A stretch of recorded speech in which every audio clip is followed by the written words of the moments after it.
সকাল 10টা থেকে বিকেল 4টে পর্যন্ত অভিভাবকদের সঙ্গে কথা বলে আমি ক্লান্ত। এই ছাত্ররা পড়াশোনা করবে না আর পরীক্ষায় কম নাম্বার পাবে, আর ওই মা বাবারা এসে পাগল করেছে। তাও 3 বিষয়ে ফেল করা ছাত্রছাত্রীদের তো তুলে দেওয়া হয়েছে। আচ্ছা স্যার। এই শোনো বলে দাও, 3 বিষয়ে ফেল করা ছাত্রছাত্রীদের তুলে দেওয়া হচ্ছে। এটা কমিটির সিদ্ধান্ত। এই ব্যাপারে আমার সঙ্গে কথা বলার কোনো প্রয়োজন নেই। আচ্ছা স্যার। কি হলো, দাঁড়িয়ে কেন? না মানে স্যার, সে কোনো অভিভাবক নয়। অভিভাবক নয়? তাহলে কোনো ছাত্র?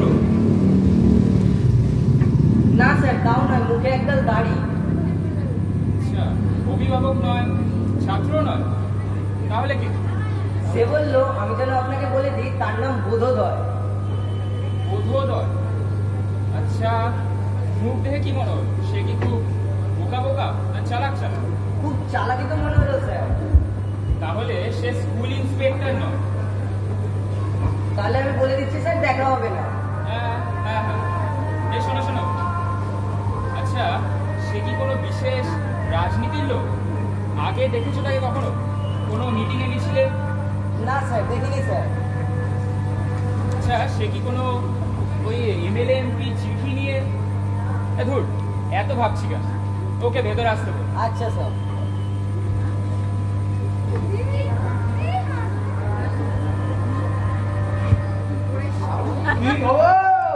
কেমন আছেন স্যার?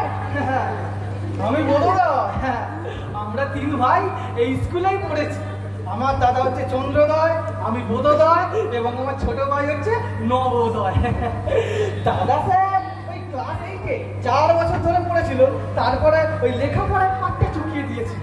আর আমার ছোট ভাই নবোদয়, ও তো 5 থেকে 6-এই উঠতে পারিনি স্যার। শুধু আমি যা আর কি। চিনতে পারছেন না স্যার? না। আচ্ছা, কি মশাই, ভাই রে ভাই, এ বাবা, আমরা সত্যি ভাবতে পারছি না আপনি ভুলে গেছেন আমাকে। শুনুন স্যার, আমি আপনাদের স্কুলে 11 বছর ধরে পড়েছি, বুঝলেন? এইটাই হচ্ছে কথা। আচ্ছা। হ্যাঁ স্যার, এবারে বুঝতে পারি তুমি আমাদের স্কুলের ছাত্র ছিলে? হ্যাঁ স্যার। তা বলো, কি জন্য এসছো? সার্টিফিকেট? আরে সার্টিফিকেট? আরে কি যে বলেন স্যার, ওই সার্টিফিকেট তো আপনাকে ফেরত দিতে এসেছি। হ্যাঁ, আর আপনি কি না বলছেন? স্যার, আমি সেই জন্য আসিনি। তাহলে? আসল কথা হচ্ছে, আপনাদের স্কুলে পড়াকাল যে সমস্ত টিউশন ফিস আপনাদেরকে দিয়েছি না, সেই সমস্ত টিউশন ফিস আমাকে ফেরত দিতে হবে। হ্যাঁ স্যার, ওই 11 বছর ধরে আপনাদের স্কুলে পড়েছি, মানে ওই 11 বছরের প্রত্যেকটা মাসে টিউশন ফিস আমাকে কিন্তু পাই টু পাই ফেরত দিতে হবে। এই জন্য স্যার। টিউশন ফিস ফেরত দিতে হবে? হ্যাঁ। কেন? কারণ স্যার, আমি যদি বড়লোক হতাম তাহলে টাকা পয়সা চাইতাম না স্যার। আমি তো আসলে সেই পয়সাওয়ালা লোক নই। বুঝতেই পারছেন, টাকাটা আমার খুব দরকার। আরে তাই বলে টিউশন ফিস ফেরত? হ্যাঁ, বুঝতে পারছেন না স্যার? আরে স্যার, আপনি সত্যি পুরো ভাঙ হয়ে গেছেন। না শুনুন, আমার দেওয়ার টাকা আমি ফেরত চাই, বুঝলেন? তার মানে পুরো ভাগ হয়ে গেছে মানে? আরে শুনুন স্যার, টাকাটা স্যার আমার কোনো কাজে লাগেনি স্যার, পুরো জলে গেছে, বুঝলেন? এবারে চলে গেছে তো যায়নি। এই দেখুন স্যার, এইগুলো হচ্ছে সার্টিফিকেট। এই সার্টিফিকেট গুলো কি বলছে? এই সার্টিফিকেট গুলো বলছে আমি নাকি লেখাপড়া জানি, পড়াশোনা শিখেছি, তাই তো? কোচিং পড়া আমি আসলে কিছুই জানি না, কিছুই শিখিনি। আপনারা আমাকে ভালো করে কিছু শেখাতে পারেননি, সেই কারণে আমি আমার প্রাপ্য টিউশন ফিস ফেরত চাই। এ তো আমি বাপের জন্য শুনি যে কেউ কি অসম্ভবে কাল্পনিক প্রস্তাব এবং অনুরোধ। হ্যাঁ স্যার, এটা প্রস্তাব নয়, অনুরোধ নয়, টিউশন ফিস স্যার আপনাকে ফেরত দিতেই হবে। আর এটা কোনো আজগুবি এবং কাল্পনিক চাওয়া নয় স্যার, এত ভালো, এত সুন্দর আর এত চমৎকার ভাবনা হতেই পারে না। এই টিউশন ফিস ফেরত চাওয়াটা না, এই ভাবনাটা স্যার আমার আগে মাথায় আসে, বুঝলেন তো? ওই যে বল্টুর সঙ্গে ঘন্টা খানেক মধ্যে দেখা হলো, ওই তোমাকে ব্যাপারটা সব বোঝালো। আরে ওই তোমাকে ব্যাপারটা বোঝালো আর তাই তুমি সরাসরি হ্যাঁ, তাই আপনার কাছে চলে এলাম। শুনুন স্যার, পাস করার পর ওই দুখানা জায়গায় চাকরি পেয়েছিলাম। তাও স্যার নিজের খেলেতে নয়, দুঃসম্পর্কে আমার একটা মেশো আছে, উনি আমাকে ভালোবেসে দুখানা কাজ জোগাড় করে দিয়েছিল। আরে আসলে ব্যাপারটা হচ্ছে হিসাব রাখার কাজ তো, আমি তো আবার অঙ্কে কাঁচা, হিসাব টিসাব করি না, তাই হিসাবে গন্ডগোল করলাম, গরমিল হলো, মালিক তো খাপ্পা হয়ে গেল, তাই আমাকে মালিক বাইরে বার করে দিল।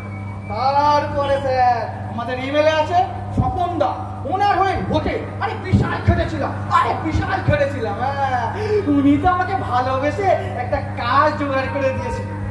সেই কাজটাও স্যার রাখতে পারলাম না, ঘুমিয়ে গেছে। এই দেখুন না, এই এখন বেকারে ঘরে বসে আছি।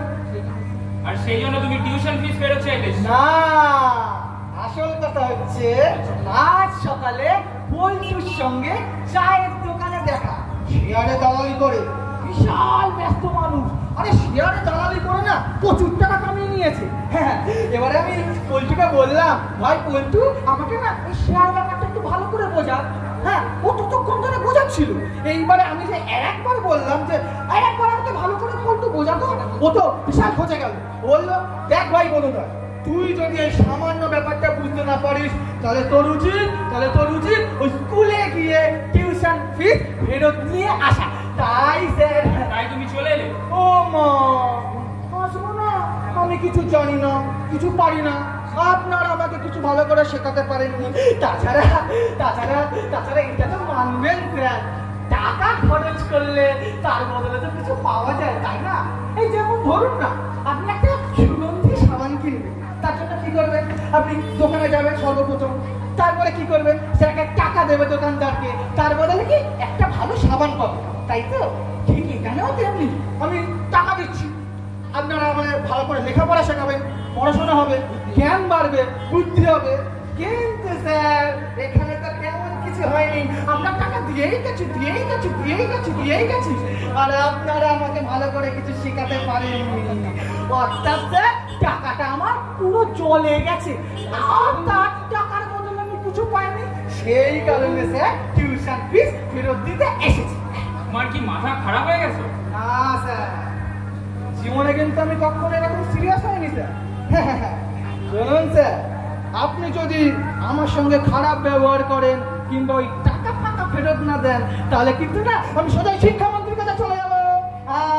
শিক্ষামন্ত্রীর কাছে গিয়ে আপনার সমস্ত কেলোর কিন্তু সব ফাঁস করে দেবো।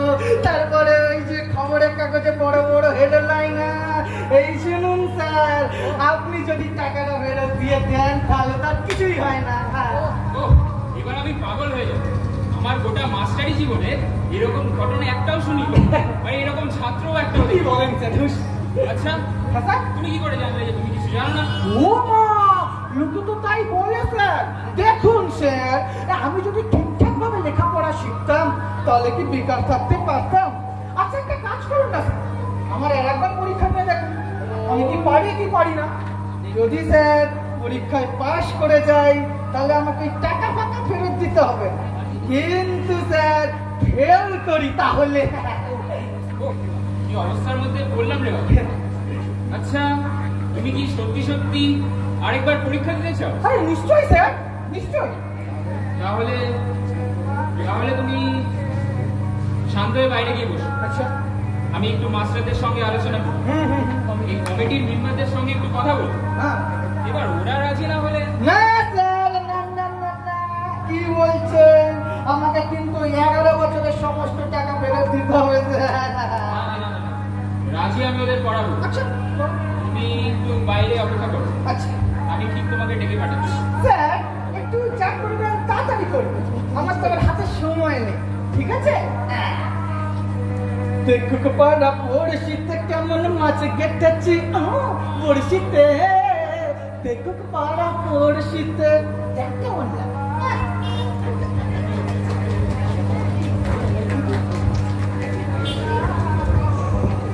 হ্যালো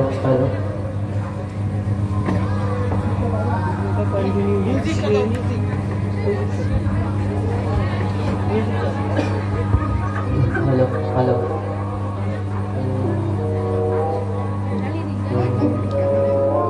আবার চালিয়ে দিন।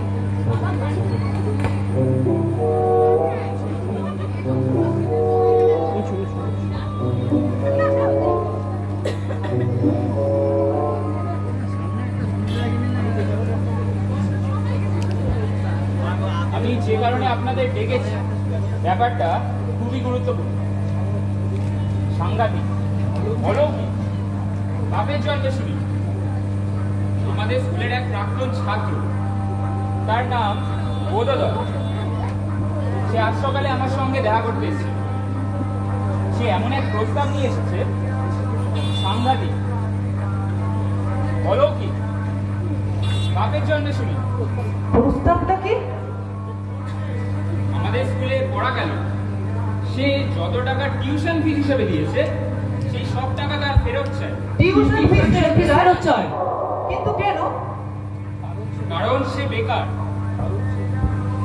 কারণ সে চাকরি পাচ্ছে না, কারণ সে নাকি কিছুই শেখে, কারণ আমরা নাকি তাকে কিছুই শেখাতে পারি। এতে আশ্চর্য আর কিছুই নেই। ব্যাপারটা খুবই স্বাভাবিক। শক্তি অবিনাশী সূত্র প্রমাণ করে না না না না, ওসব আপনার সূত্রপুত্র কিছু প্রমাণ করে না। আমি বলছি দাঁড়া, ভুল করে না। না করে না। আসল সত্যি হলো সভ্যতার ইতিহাস। আর সভ্যতার ইতিহাসে এরকম কোনো ঘটনার নজিরই নেই। উদাহরণস্বরূপ বলা যেতে পারে যে পুরো বলা যেমন কিছু শেখেও নি, তেমন কিছু বলেও নি।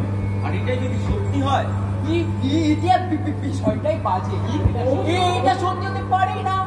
আসল সত্যি হলো শক্তি অবিনাশী সূত্র। না না, সভ্যতার ইতিহাস না, শুধু শক্তি অবিনাশী সূত্র না, সভ্যতার না, শক্তি না, ইতিহাস না, সূত্র। থামুন আপনার তাইনি বাবু।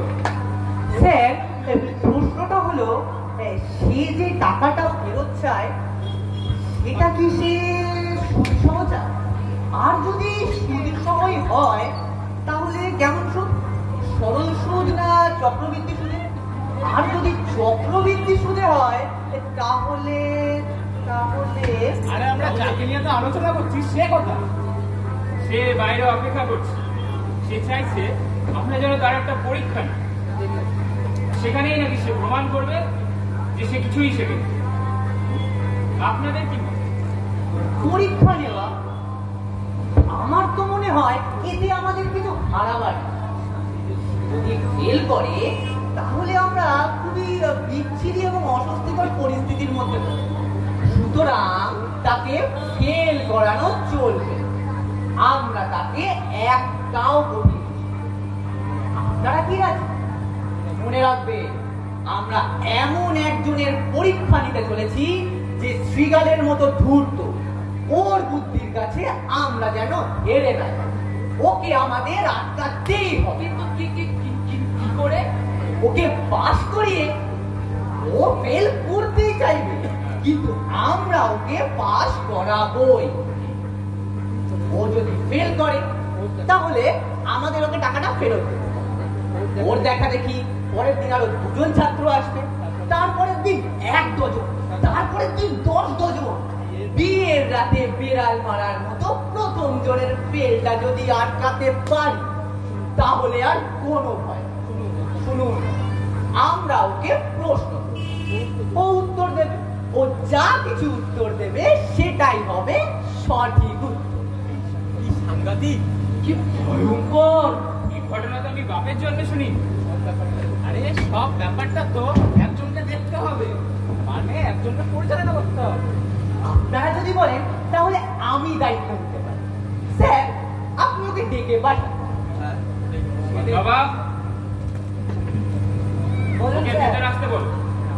আচ্ছা স্যার।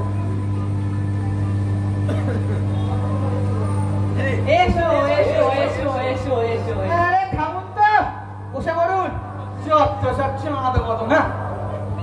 অসভ্যের মতো কথা বলছো কেন? আস্তে স্যার আস্তে। ও মোটেই অসভ্যের মতো কথা বলেনি। চমৎকার বলেছো। বসে পড়ুন, যত সব চাঁদ বদন। বোধোদয়, হ্যাঁ স্যার। আমাদের যেভাবে সম্বোধন করলে তা অনেকটা ওই পিতৃতুল্য সম্ভাষণের মতো। ও বাবা, তুমি আমাদের মুগ্ধ করেছো। মধ্যযুগে তো এইরকমই সম্পর্ক ছিল। এই ছিল এক এবং অভিন্ন। যে সম্মান তুমি আমাদের দেখিয়েছো তা এতই মার্জিত যে পরীক্ষার প্রথম বিষয় তুমি অত্যন্ত কৃতিত্বের সঙ্গে পাস করেছো। ভদ্র এবং শিষ্টতায় তোমাকে আমরা সর্বোচ্চ নম্বর দিচ্ছি। ঠিকই বলেছি, আপনাদের সঙ্গে আমরা এক। তাহলে আমি লিখছি, ছাত্রের ব্যবহার অসাধারণ।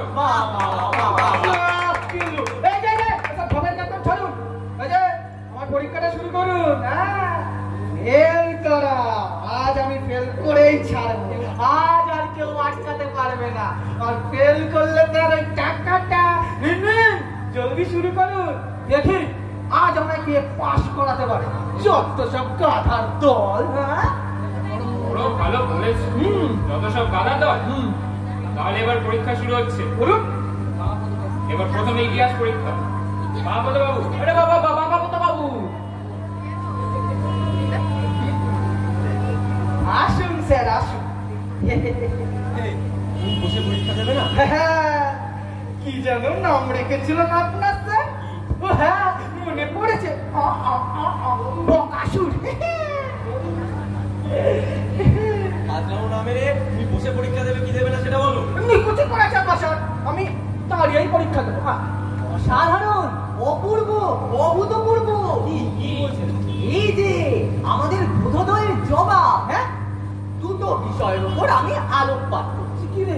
প্রথমত বোধোদয় লেখা পরীক্ষা বর্জন করে মৌখিক পরীক্ষা দিতেই আগ্রহী, ভালো। দ্বিতীয়ত বোধোদয় বসতে রাজি নয়, দাঁড়িয়ে থাকতে চায়, আরো ভালো। এর থেকে প্রমাণিত হয় যে বোধোদয়ের শারীরিক এবং মানসিক স্বাস্থ্য অসাধারণ। আমি হেডমাস্টার মহাশয়কে অনুরোধ করছি যে বোধোদয়কে শারীরিক শিক্ষায় সর্বোচ্চ নম্বর দিয়ে সম্মানিত করা হোক, ওকে 100-র মধ্যে 80 দেওয়া হোক।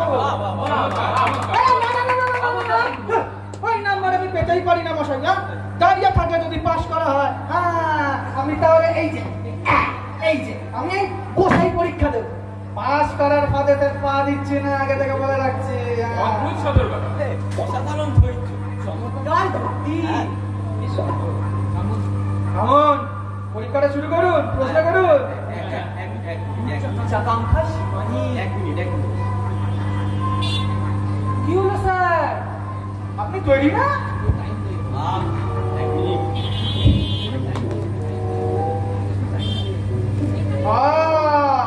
বুঝতে পেরেছি। আপনি ভাবছেন কত সোজা প্রশ্ন করে এই বোধোদয়কে পাস করিয়ে দেবেন, তাই তো?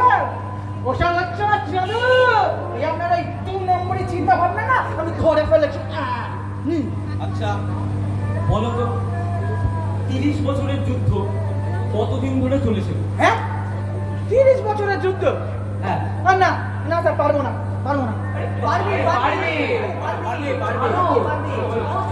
আমি জানি প্রশ্নের উত্তর তুমি জানো, বলো উত্তর দাও। How long did the 30-year war last? বলো, উত্তর দাও। 30 বছর বড় বড়।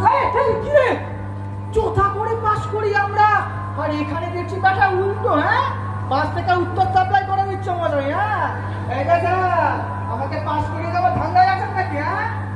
হেডমাস্টার মশাই, এমন করলে কিন্তু চলবে না, পরীক্ষা চলতে পারে না।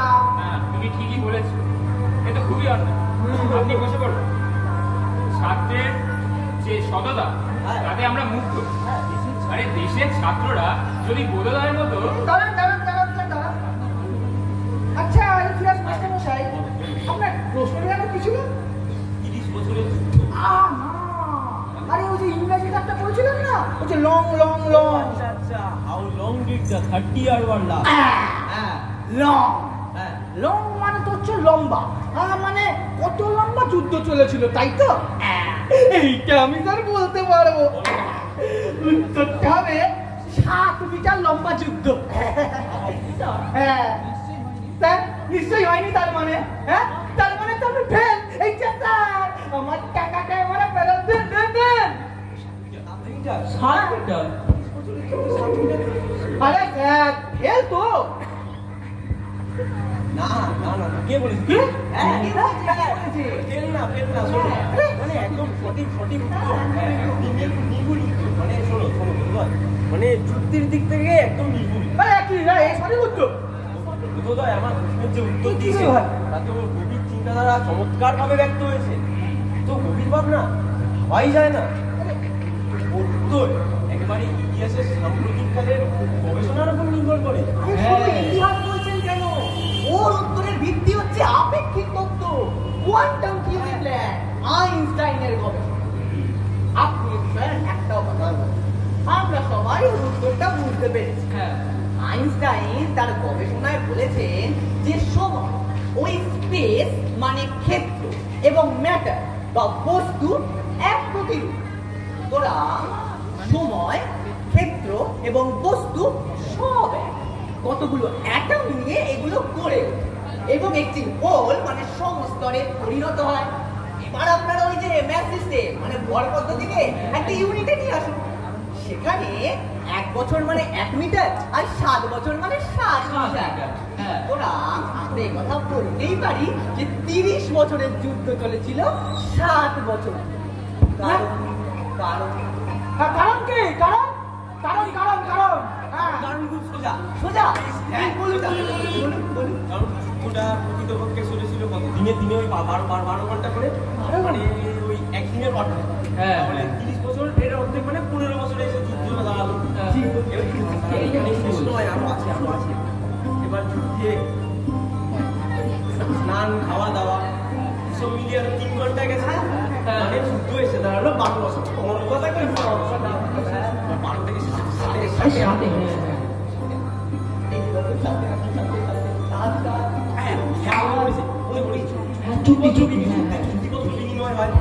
তারপর ওই সন্ধি মাঝে মাঝে গোলাবাড়ি ফুরিয়ে যায়। সব মিশিয়ে বলা যেতে পারে 12 বছর ধরে যুদ্ধ 7 বছর এসে থেমেছে। অর্থাৎ আইনস্টাইনের গবেষণা অনুযায়ী 7 মিটার একেবারে সঠিক এবং নির্ভুল। বোধহয়কে ইতিহাসে 100-র মধ্যে 95 দেওয়া। না 90 দেওয়া। অভূতপূর্ব। এটা হচ্ছে নাকি? কোথা থেকে হুঙ্গার দিচ্ছি? এবার পদার্থবিদ্যার পরীক্ষা। ভবানী বাবু,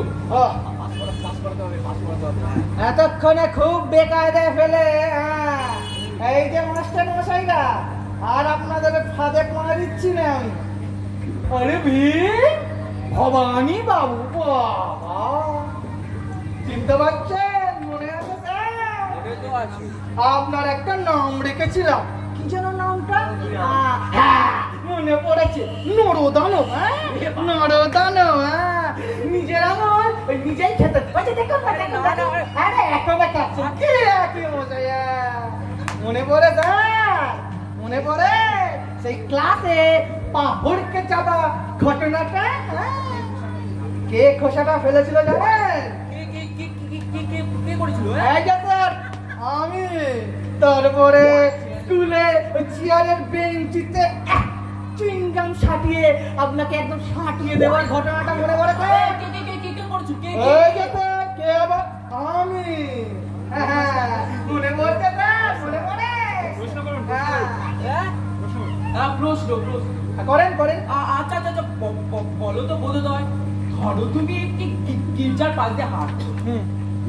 গির্জার যে বড় একটা ঘড়ি থাকে, হ্যাঁ, ঘড়িটা ধরো তুমি পাশে দাঁড়িয়ে দেখবে ঘড়িটাকে বড় দেখাবে। এবার ধরো তুমি গির্জার থেকে আস্তে আস্তে দূরে সরে যাচ্ছ, দেখবে ঘড়িটাও আস্তে আস্তে ছোট হয়ে যাচ্ছে। আচ্ছা বলো তো বোধোদয়, এই ব্যাপারটা কি? ঘড়িটা কি সত্যি ছোট হয়ে যাচ্ছে, নাকি এটি একটি অপটিক্যাল ইলিউশন, অর্থাৎ দৃষ্টিভ্রম? পুরো ভাগ। এটা আমি কি করে বলবো?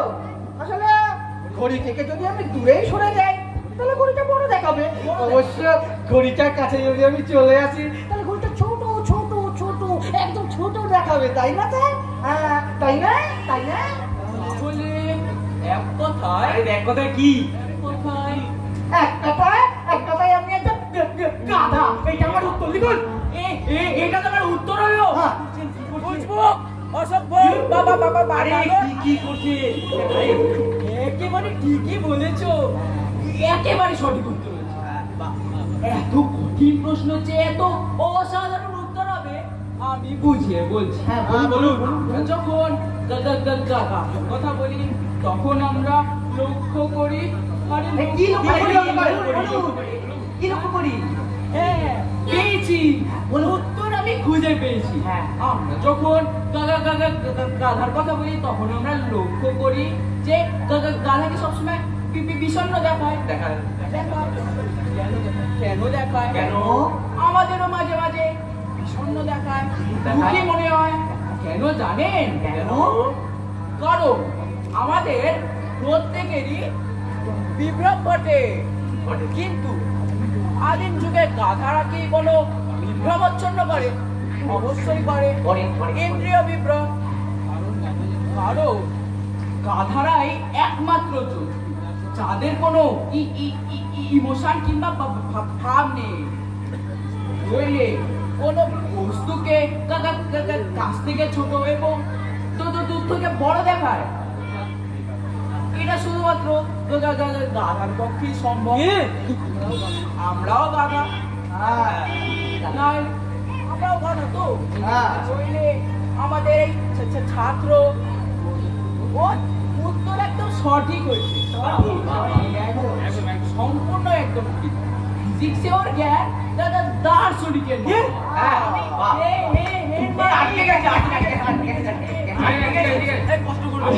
আমি ওর নাম্বার লিখে ফেলেছি।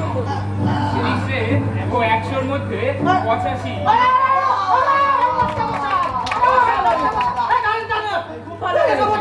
কে কোথা থেকে ভুম বাম চুম চাম তুই কোথা থেকে তুই সব মিলিয়ে দিচ্ছে? সাইলেন্স। এবার ভূগোল পরীক্ষা। শ্রীরাম বাবু বলবেন শুধু এই যে স্যার, চিনতে পারছেন? তোমাকে চিনতে পারবো না? ও বাবা, মনে আছে দেখছি। হ্যাঁ, চিনতে পারবেন না বাবা? জলহস্তি নামটা সাধাই রেখেছিলাম। ওই যে স্যার, আপনি এখন ক্লাস করাতে ঢুকতেন, ওই একটা কবিতা সবাই বলে উঠতো। আরে কি যেন কবিতাটা? মনে পড়েছে, শিম্পাঞ্জি ওরাংটা জলহস্তি চিৎপটা। বাবা, তোমার স্মৃতিশক্তি তো অসাধারণ। রোদুয়ার ওই সূর্যের দিকে মুখ করে কোয়ার্টার নিউজাম করে রেখেছিলাম স্যার। আমি কিন্তু কিচ্ছু বলিনি। আর যদি ভুলভাল প্রশ্ন করেছেন তো তাহলে না। আরে না, খুব সহজ প্রশ্ন, ছোট্ট প্রশ্ন। হ্যাঁ, করেন। বলো, একই নামের কোন শহর পশ্চিমবঙ্গের রাজধানী কলকাতায় আছে? আরে এটা একটা বলদ প্রশ্ন হলো। হ্যাঁ, আরে উত্তরটা তো প্রশ্নের মধ্যেই তো রয়েছে। আরে মানে একটাই উত্তর হবে, একটাই উত্তর। হ্যাঁ, একই উত্তর। মানে শহরের নাম যদি এক হয় স্যার, তাহলে শহরের নাম এক। কি স্যার, ভুল বলেছি তো? হয়নি তো? ঠিক হয়নি? মুখে দেখাতে হয়নি। এই তো, তাহলে আমি ফেল করে গেছি। ও হেডমাস্টার মশাই আমার টাকা খায়। আরে না, তুমি সঠিক উত্তর দিয়েছো। হ্যাঁ, সঠিক। আপনারা দেখলেন তো আমাদের ছাত্রদের পশ্চিমবঙ্গ, কলকাতা, ইতিহাস, ভূগোল সম্পর্কে কি অসাধারণ ধারণা।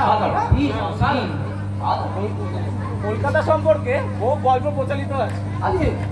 আমি তার মধ্যে একটা গল্পের উল্লেখ করছি, যেটা এক্ষেত্রে বলা খুবই দরকার। একবার এক সাহেব গ্রামের এক বাঙালি মেয়েকে জিজ্ঞাসা করেছিল এই শহরের নাম কি। মেয়েটা তখন ছাতু খাচ্ছে, খেতে খেতে বললো একই। তখন সাহেব বুঝলো শহরের নাম একই। কলকাতা সম্পর্কে এই গল্পটা এখানে অনেকেই জানে না। আমরাও জানি না। জানবে না, কলকাতা সম্পর্কে এক অজানা ইতিহাস। অথচ আমাদের বোধ হয় ভাবতেই পারছি না তোমার ভূগোলে এত প্রীতি হলো কি করে? মাস্টারমশাইকে অনুরোধ করবো ওকে ভূগোলে 100-র মধ্যে ওর নম্বর আমি লিখে দেবো। 85। কি 85?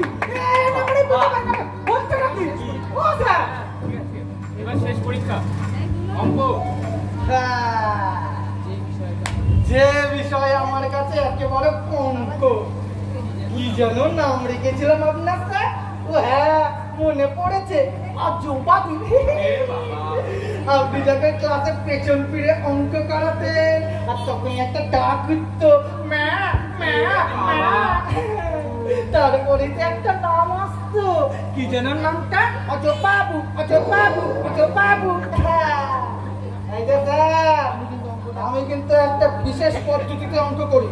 হ্যাঁ, যেমন ধরুন, দুয়ে দুয়ে আমার কাছে কিন্তু 7। হ্যাঁ, দুয়ে দুয়ে আমার কাছে 7। এবারে আপনি বলবেন যে দুটো আঙুরের সাথে 5টা বেদানা যোগ করলে কত হবে?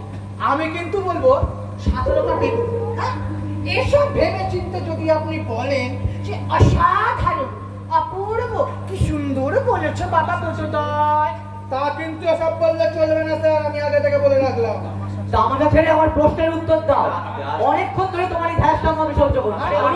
বলো বলো, তোমাকে আমি দুটো প্রশ্ন করবো। প্রথমটা খুব সোজা, দ্বিতীয়টা খুব কঠিন। আবার দুটো কেন? বলো, আলোর গতিবেগ যদি x হয় এবং সূর্য থেকে নেপচুনের দূরত্ব যদি y হয়, তাহলে 109 তল বিশিষ্ট বাড়ির ব্যাস কত, যার ভূমিতল একজন রেল কর্মচারীর হিপ পকেটের সমান এবং মাইনে পাওয়ার পর যে তার স্ত্রীকে 2.5 বছর ধরে বঞ্চিত করে আসছে? আরে বাহ, কি প্রশ্ন রে ভাই! আরে আরে আরে, কি করছেন কি?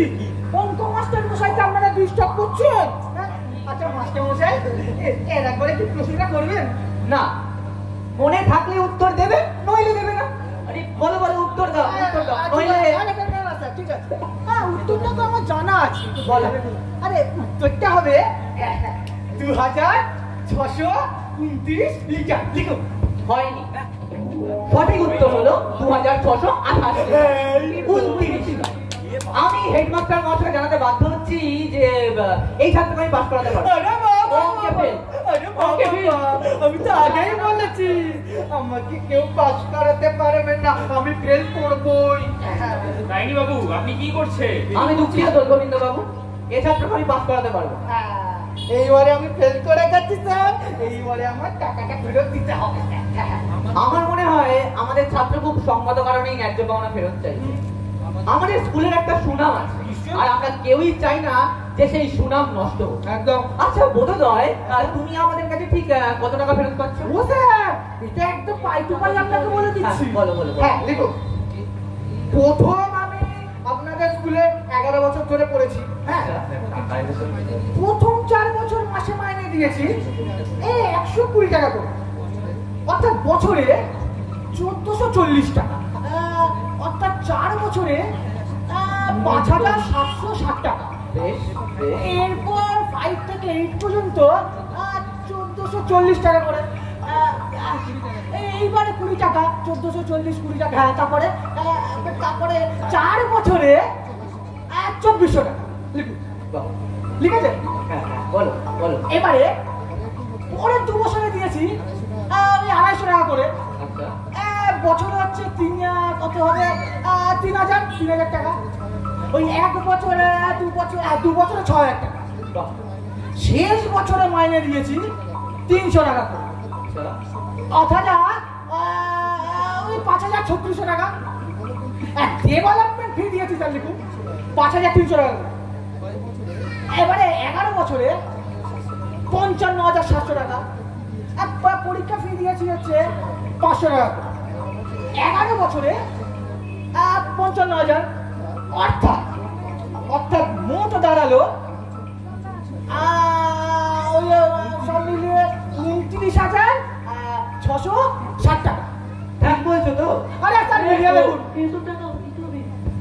অসাধারণ, অপূর্ব, চমৎকার, কি সুন্দর উত্তর দিলে একটা কঠিন প্রশ্ন। মানে কি মানে? এটাই ছিল আমার কঠিন প্রশ্ন। কি হচ্ছে? আমি বিস্মিত হচ্ছি যে মুখে মুখে তুমি যেভাবে হিসেবটা করলে আমিও করতে পারতাম না। আর অঙ্কের মেধার প্রশংসা করতেই হচ্ছে। একটা সহজ প্রশ্ন না পারলেও কঠিন প্রশ্নের উত্তর দিয়ে তুমি অঙ্কে পাস। কি হচ্ছে? কি বলছে? বেরিয়ে যাও বেরিয়ে যাও আরে, না, না, না, না, বেরো, বেরো, বেরো।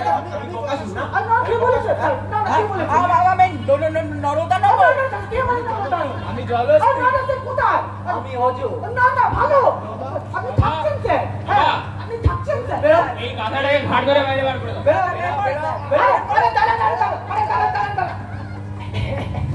এক্সকিউজ মি স্যার, বলছি কি আমার ওই টাকাটা স্যার একটুখানি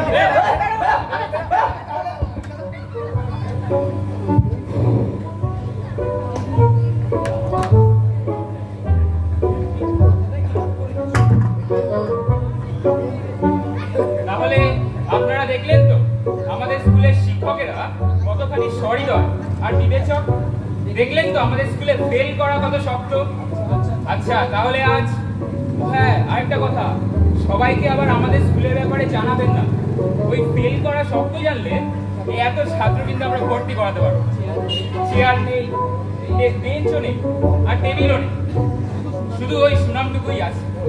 ও হ্যাঁ, সঙ্গে আছে আপনাদের সহযোগিতা এবং শুভকামনা। নমস্কার। এই সকালে এসেছে, এবার বাড়ি যাবো, ভীষণ ঘুম পাচ্ছে।